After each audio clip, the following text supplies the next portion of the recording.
joined right now by the man who founded it all 42 years ago, Mr. Wendell P. Williams, the man of the hour. Now, I want to start off with the special surprise that you got just about an hour before the parade took off. Tell me about what you got and how excited you are. Well, you know that it's the first time in my life I've been speechless.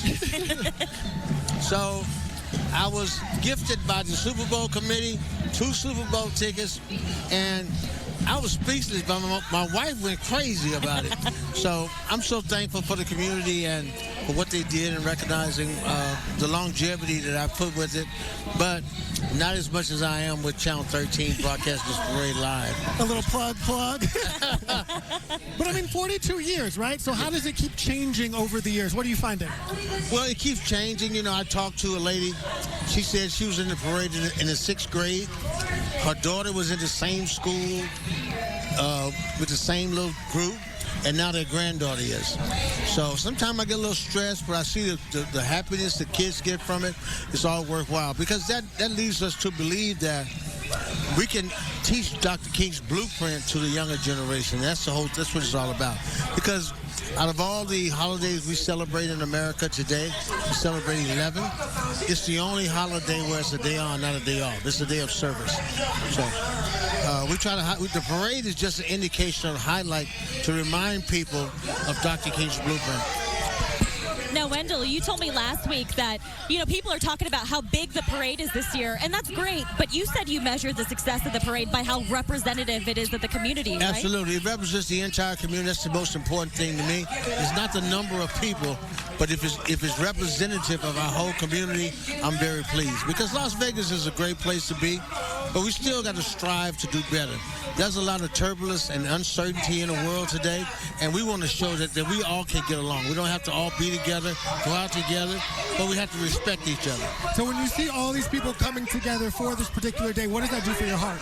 Oh, it fills my heart. You know, that's why I keep doing it.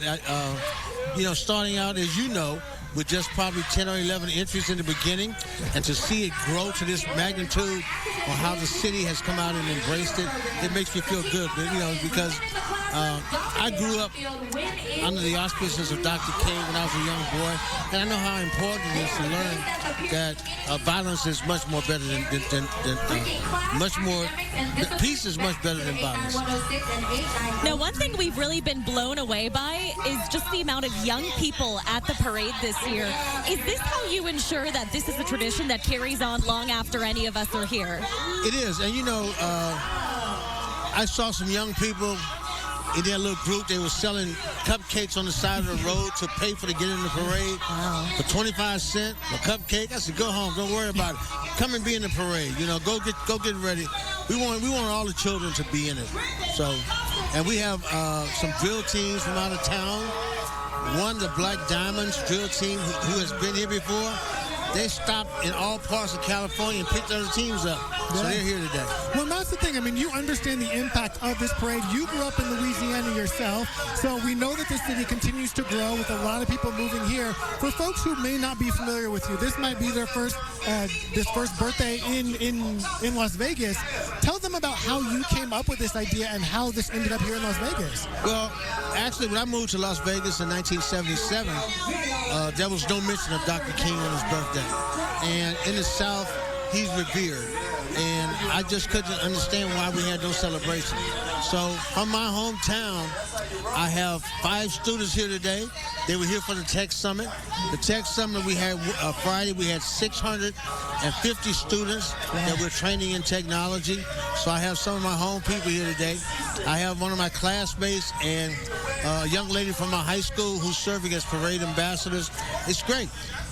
I love it. And you mentioned that Tech Summit. That is just one of the many events happening over the course of King Week. But you told me you've got a new slogan you're rolling out. King Week is every week. King Week every week. That's what we're going to do next year, which means that gives us the opportunity to do more things that are positive in our community. Reach out to schools. Reach out to people in homeless shelters, hospices, people who have housing issues. I think we could do more than just this 1 week. Well, and that's what it's supposed to be, right? The dream isn't just for one day; it's 24/7. Exactly, it's 24/7, and that's how it's going to be the next leg of MLK week. It's going to be every week.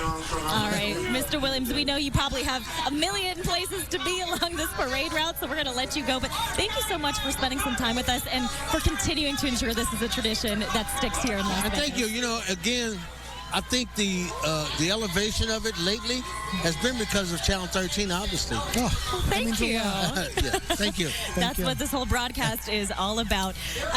Now, Wendell actually told me a few days ago he believes that there's more intrigue around this parade this year for 3 reasons.